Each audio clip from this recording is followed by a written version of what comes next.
Today we're talking about some massive departures from the WWE that are quite shocking. Also, we are going to have a conversation about the reason why WWE didn't have any massive surprises for Slammiversary. And yes, we are talking about a new wrestling promotion. It's all coming up right here on the Ango Show. Yes.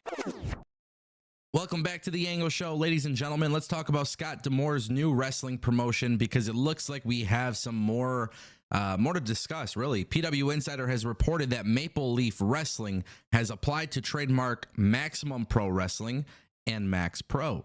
The trademarks are intended to cover a broad range of entertainment and merchandise purposes. This includes entertainment related to wrestling contests, exhibits, and performances by professional wrestlers and entertainers, as well as live and televised appearances by these figures. Obviously, this also crosses over into merchandise with hats and socks and shirts and so many other things. Maximum Pro Wrestling, which was based in Ontario, operated from 2010 to 2012. It is also noted that Scott D'Amore was one of its owners, so it is clear that he is actually setting up this return of the promotion. We know that Scott D'Amore is being paid currently to stay at home. He's not allowed to join WWE. He's not allowed to join AEW, and this was part of his agreement with Anthem from when he was with TNA. And look, I'm gonna be so real honest with you guys. I think TNA is doing great today. I love what Anthem is doing with TNA today. I also love what Scott D'Amore did with TNA and Impact Wrestling. But I would be lying if I told you guys that I'm not worried about Scott D'Amore trying to operate a new wrestling promotion. And it has nothing to do with Scott D'Amore himself. I feel like from a creative standpoint or from a business standpoint, he is perfect for the wrestling industry. But I also have to admit that there is just too many wrestling promotions at the end of the day. And that is one of those things that concern me. Is this a situation where Scott D'Amore might be jumping into the wrestling industry again post TNA, trying to get something off the ground? How are you going to establish a roster?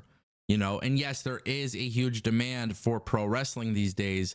But when it comes to the quality of free agents, who is going to really be able to come in and join Scott D'Amore and help his promotion flourish when at the same time you have other people trying to start wrestling promotions?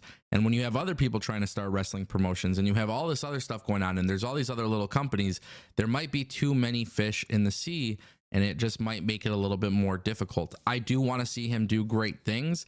Even if he were to get some big investors, I do think this is more of an uphill challenge. And that is something that we clearly have to acknowledge while discussing this. But yes, Scott D'Amore, Maximum Pro Wrestling, I think it could be a good thing. What's his vision? Obviously, we don't know. We'll see what happens next year when he is done with his non-compete clause. Let's talk a little bit about Jordynne Grace and TNA Slammiversary. Great show, great attendance numbers. I mean, everything was so good about this, but there was a complaint about surprises, especially because Jordynne Grace talked about surprises. Now Jordynne Grace has come out with a statement.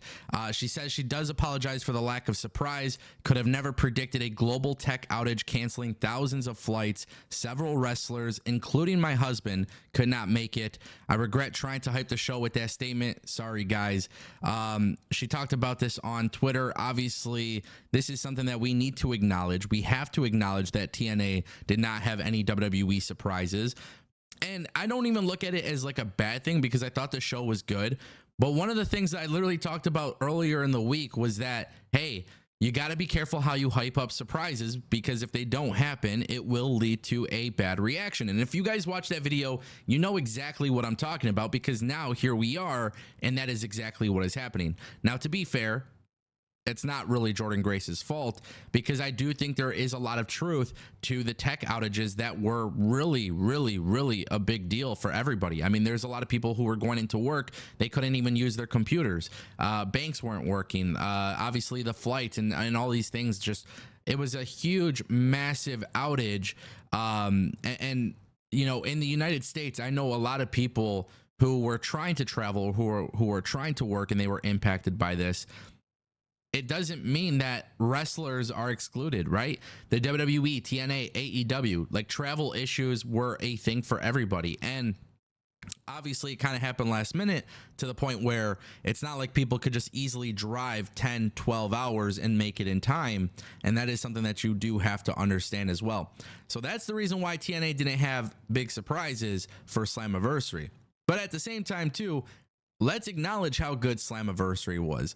Let's acknowledge that TNA, without WWE surprises, still managed to get people talking, still managed to do great numbers for their attendance.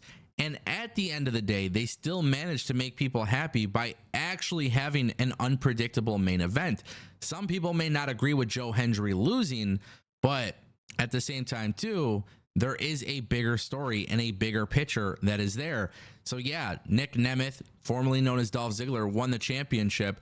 I didn't expect that to happen. I like the way that they went about booking the match. I like the fact that they had Moose get eliminated early on in the match. So yeah, even without WWE surprises, I feel like they did still do a good job of what they were supposed to do, which is put on a good show. But it goes back to what I told you guys before. If you don't have surprises lined up or good surprises and you overhype it up, the reaction will be sour.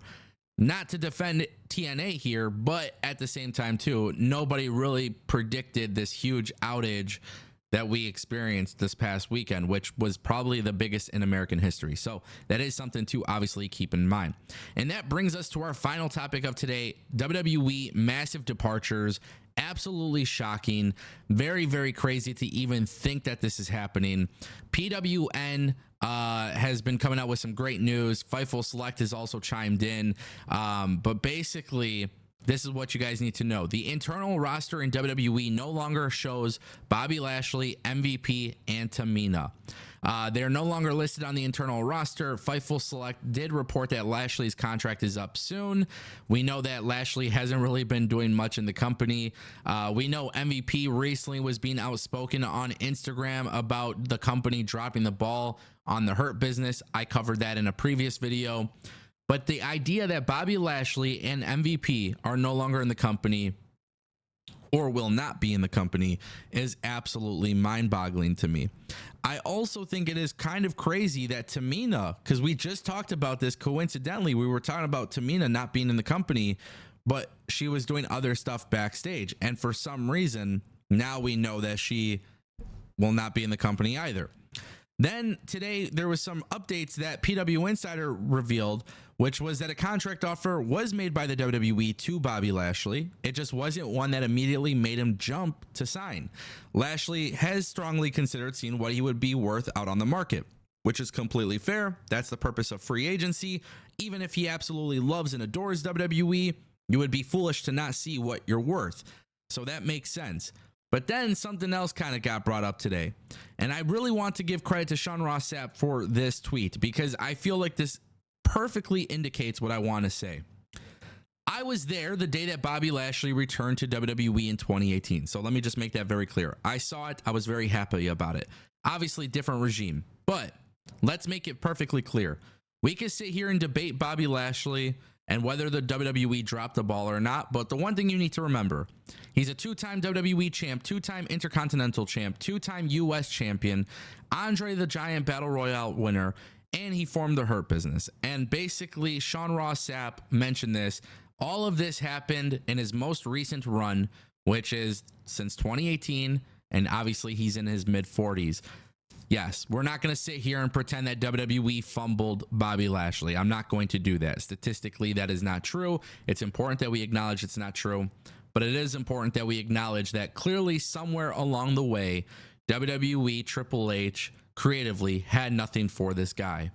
And look, there's talks of the Hurt Business going to AEW, that they're going to try to do something like that. I mean, that would be awesome to see. But at the same time, too, whatever is happening here, I don't know how else to explain this other than the fact that WWE, they didn't need to not bring back the Hurt Business. They could have brought back the Hurt Business. For whatever reason, they chose not to. If AEW brings it on TV, it does kind of make me a little bit nervous because same thing with the Undisputed Era, right? Like, they're recycling ideas. Not always a bad thing, but at the same time, too, why not try to pump some new creative juice into this faction or whatever. I don't know. Very interesting stuff, though. Let me know what you guys think in the comment section down below. Ladies and gentlemen, that is the Ango Show.